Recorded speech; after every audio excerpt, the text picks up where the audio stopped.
Hi, I'm Ray Boeville, and this is the Boeville and Newtown Railroad, or model railroad.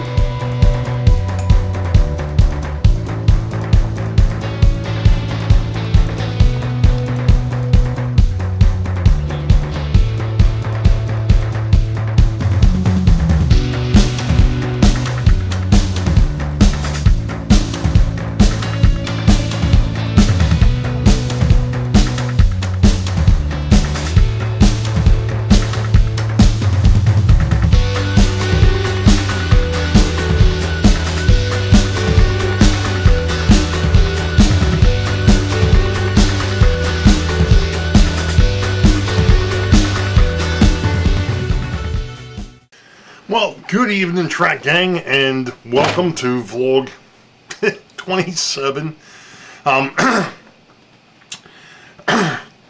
Just got finished eating dinner. Pardon me.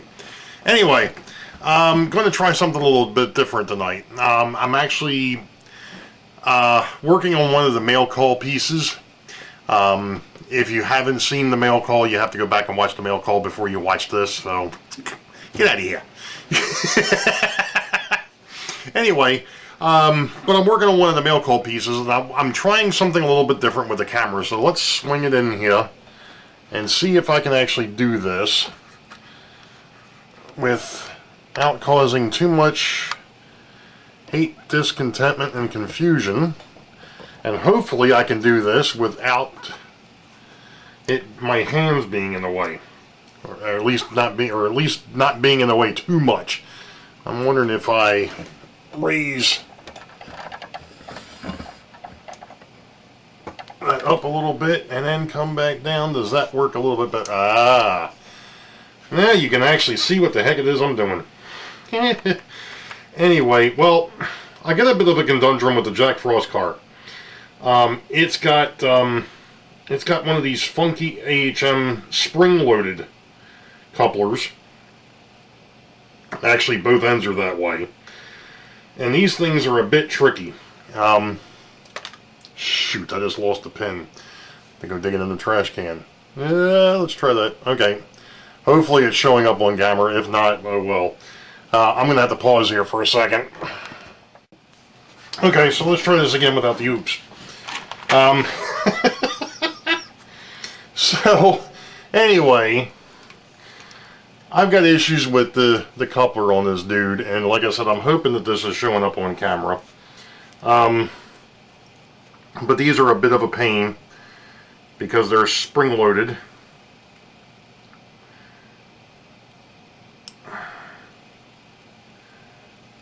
I got that out. Now the only thing I got to do is find another one like it. And wouldn't you know, I've got one right here.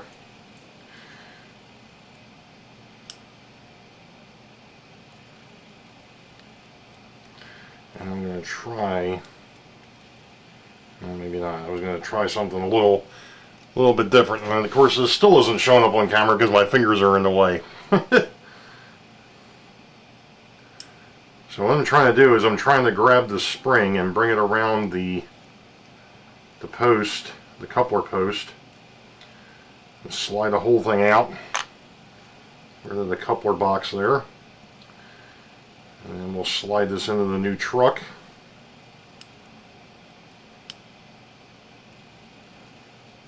And get the spring back around the post, and we're good. We are golden. Hey! Now,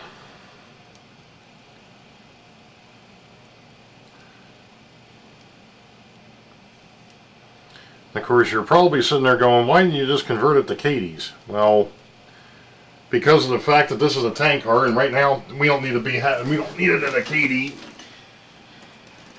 We're going to leave the tank cars at horn hooks for the moment.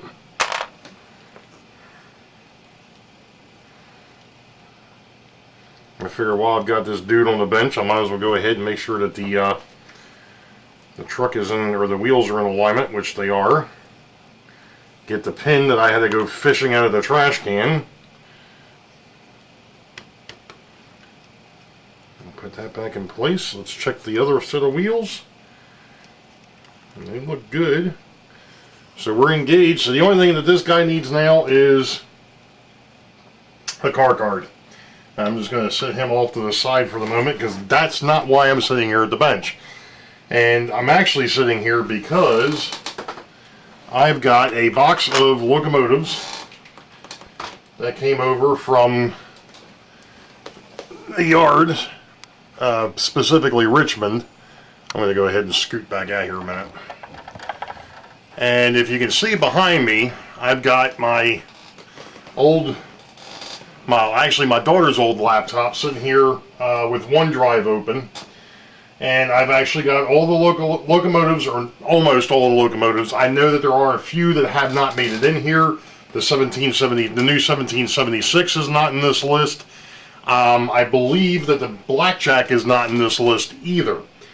It was on one of the lists and it disappeared. So I have no idea. So this one here is telling me the last time I did maintenance on any of the locomotives was last year in 2020.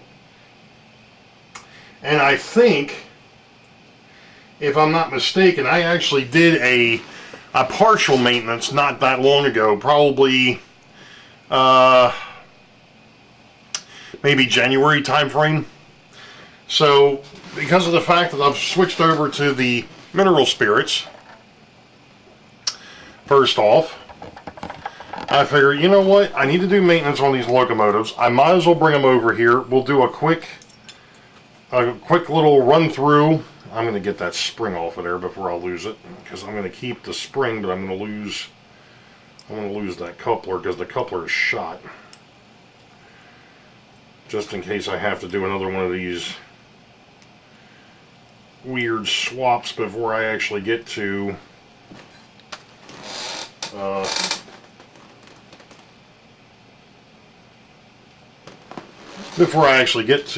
doing the full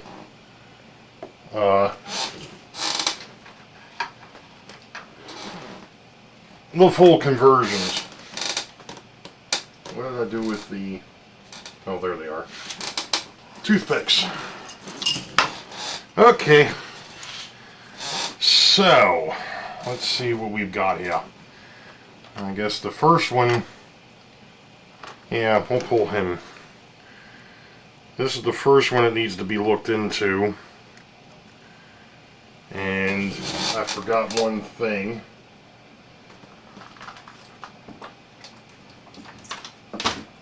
And that is the fact that I really need to...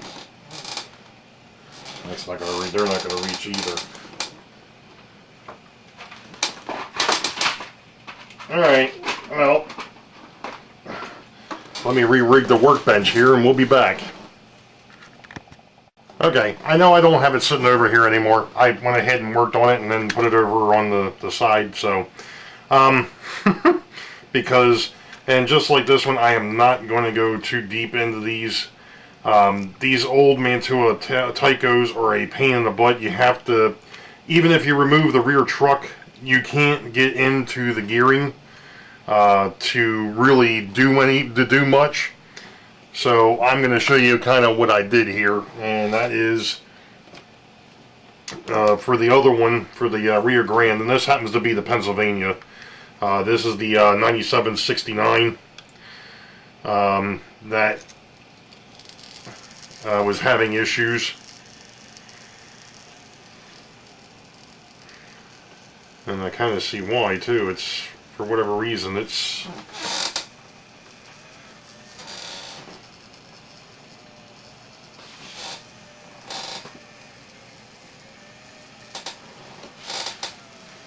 I can see that the commutator is really dirty, but I can't get to it to do anything with it.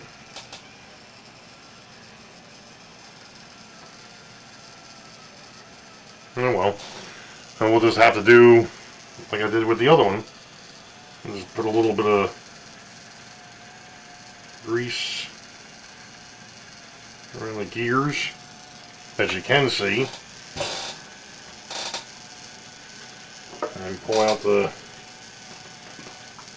natured alcohol here and see if we can clean the wheels up a little bit.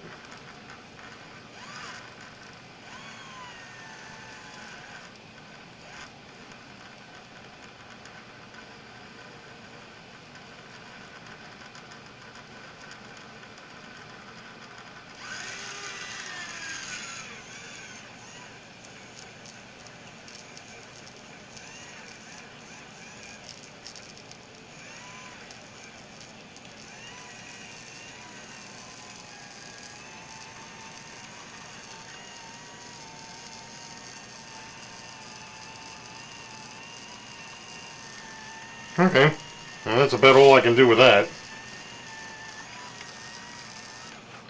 So I cleaned up the rear wheels. The front wheels I have to do by hand.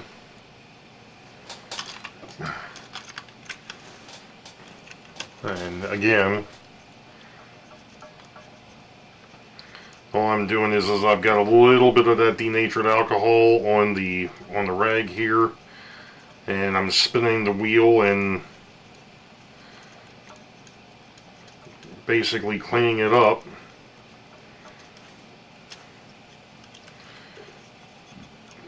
And of course, with this green rag, it doesn't show up as well as it did on the on the socks that I was using to clean the rails. But this is doing a heck of a job cleaning these wheels up. There's no doubt. So, you know, there is a little bit of dirt on the rag. You can't really see it, but trust me, these wheels definitely look a lot better than what they did. So that's two.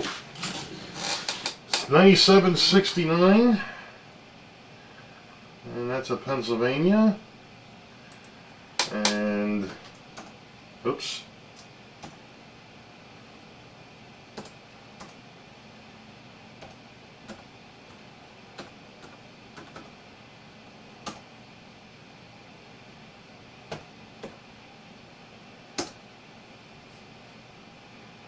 All right. That's two down. So I'm not going to show everything here. I just wanted to kind of give you an idea as to what I'm doing. If I come across something that needs to be brought up, then we'll do it. Otherwise, we'll be back later.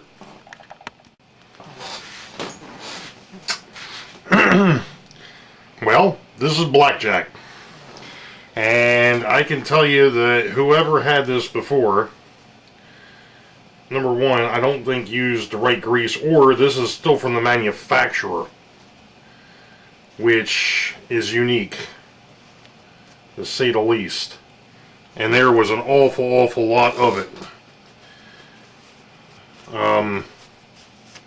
I'm sure you've heard the phrase before, the less is more. Yeah, well, this is one of those cases where less would have been more. Man, this thing is caked with grease. But I think because of the fact of what it is and how it had been going, I am just going to wipe out a little bit of the excess, and we're going to put it back together and call it good. Provided, of course, that I can actually get it back together. These things are a bit ticklish, to say the least. You got to make sure you get it back together in the correct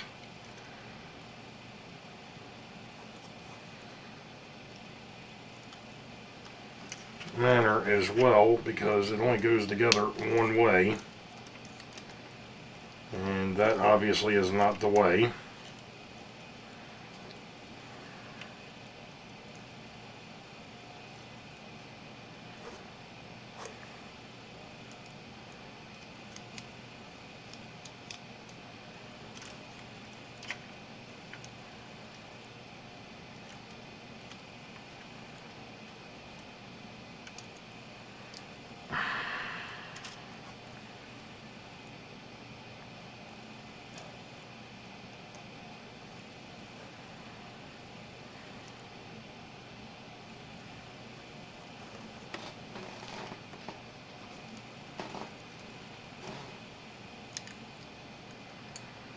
This is weird because it looks like it goes in that direction, but that's not the way.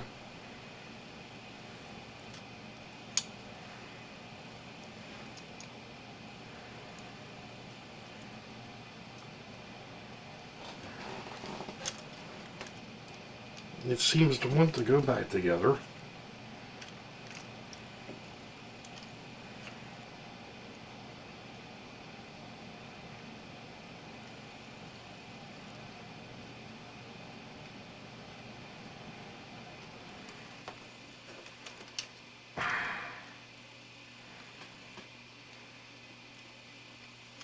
Ah.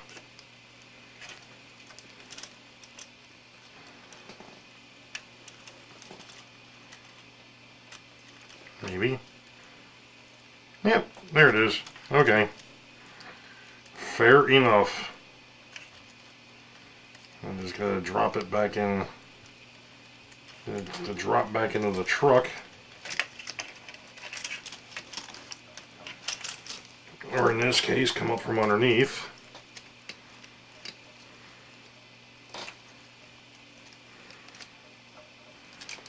There it goes.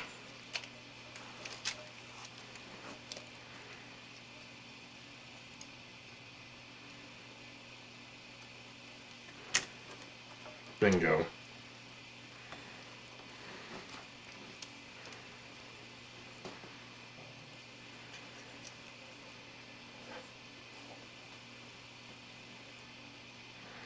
And Track Inspector Beethoven just showed up.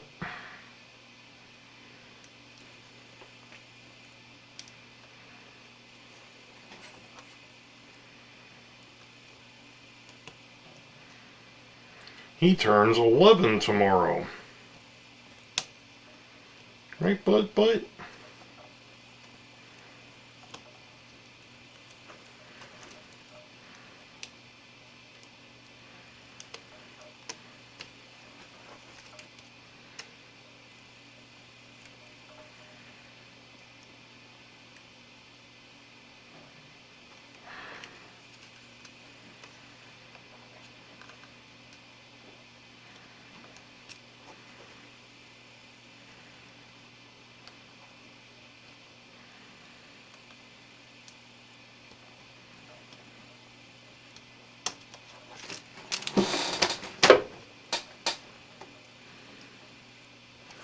You're probably wondering why I took it off the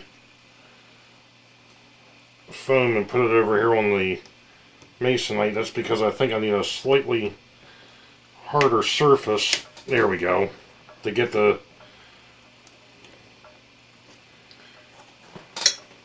truck clip back in place, and now I've got a wire pinched.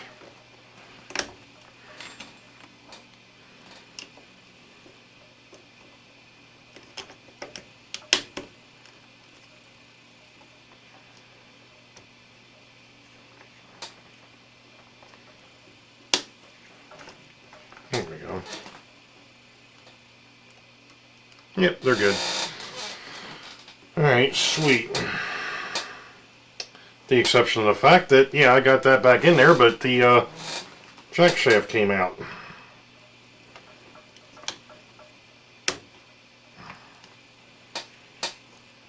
Which means that this thing's going to come loose again.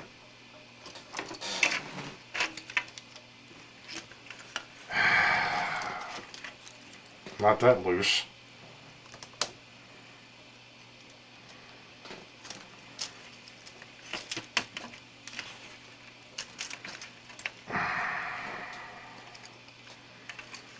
Well, why the hell did it do that? Alright, I'm going to futz with this. Well, we go from a locomotive that's overly greased to one that's got no grease. This is one of the ones that I had actually picked up a couple years ago from one of our fellow YouTubers. That would be Mr. Robert Sacco. And I think what it is I had actually done maintenance on one of the two. This here was one of the nickel plate road locomotives. And originally, it's not now, it's actually the B&N that pulls the passenger cars. And I'm guessing that I did maintenance on one, but not the other. Because the frame for the original Boeville and Newtown passenger locomotive started having issues. So I was like, well, I'm not using this one because it's the same number. So I'll just take the frame and I'll swap it. And that's what I did. And like I said, apparently, I'm guessing that I never did maintenance on the second one because I didn't plan on running it. Well, here we are. And if you notice, after the fiasco with the GG1, which I did get back together eventually, it fought me a little bit. I wasn't going to film that whole thing because that was a little bit of that was a little bit of a mess. I got myself into a bit of a conundrum there. But it's straight, it's running, it's back together, and it's been inventoried again. So, and like I said, now we're messing with the Boeville Newtown, and I was hoping that I could go ahead and put this wonderful glove on here and be able to protect the locomotives, because I realized when I was putting the GG1 back in or when I was trying to put it back together, I was leaving fingerprints all over the place. So I had to quick wipe them off, because they'll leave marks, obviously, and that's not a good thing. But otherwise, this thing here looks like it's in pretty good shape, so we can put the shell back on him, and we should be good to go. And I have to remember that this one here, and this happens to be, like I said, the Boeville Newtown PA1. And like I said, I have to remember that it has to go through the coupler has to go through the housing, or at least I thought it had to go through the shell before it went on the frame, but apparently not. And there we go. Alright.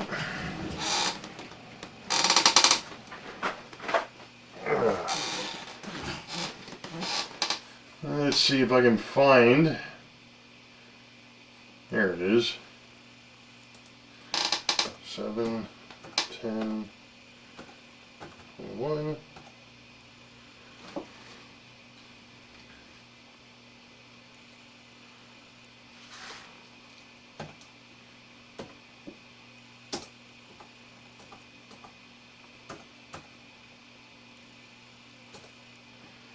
There we go.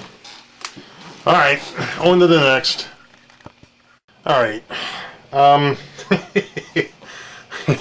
I'm working on the GP30 that I had picked up from a train show a couple years ago, and I did not realize what somebody had done. I'm hoping that they actually removed the motor before they decided to grind down the frame. I'm not even sure if that's showing up. I can tell you that they didn't bother taking the gear cases out. Now, the front one wasn't in too bad a shape. That one there was fairly clean. But this one here, again, I hope it's showing up, because I really can't see if it is or not. But there is all sorts of metal shavings on these gears, which means that each one of these needs to be cleaned and put back together. So, first thing is, if you ever decide to pick something, of course I only paid like $8 for this thing, so I'm not too overly mad about that part.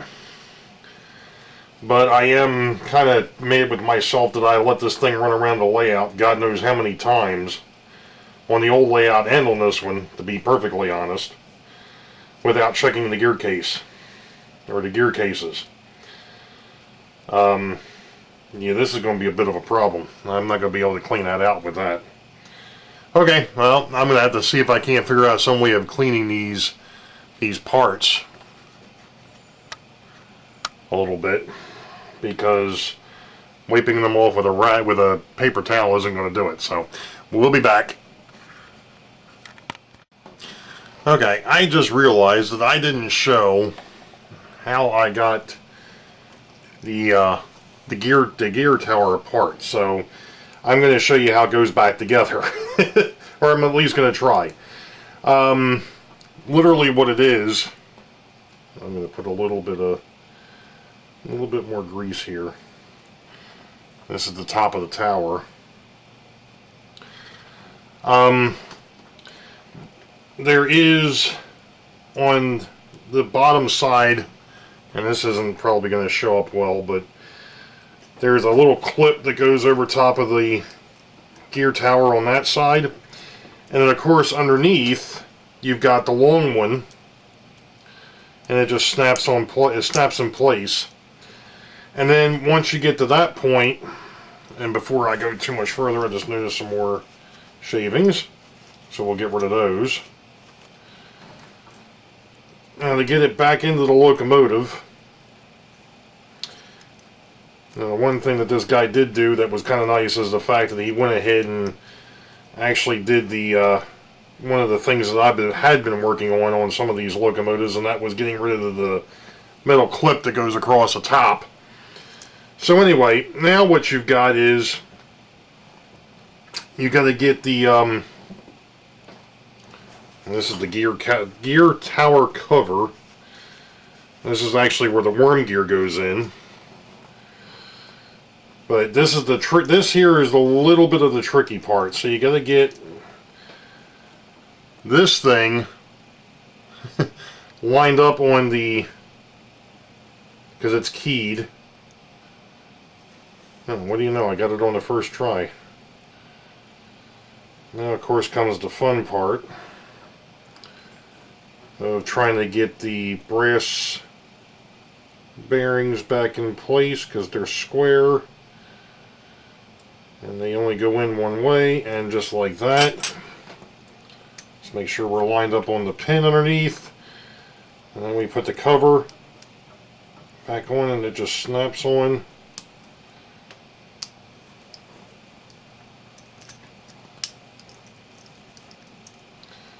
Of course, it would have been helpful if the darn truck wouldn't have slid out of the way in the process of me trying to get the darn thing on.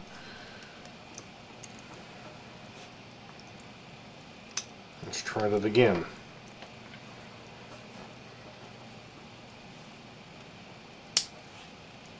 There we go. Got it that time.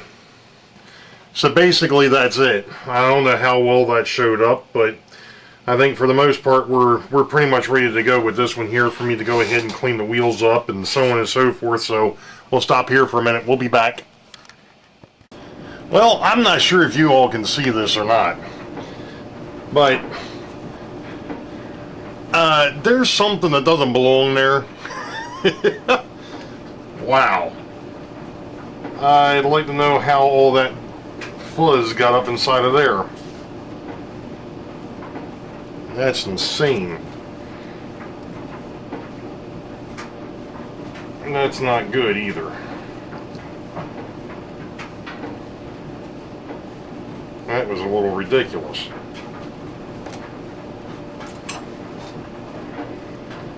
That was insanity, my friends. I mean, otherwise this looks like it's in pretty decent shape, but I'll continue to work and see what else we come up against.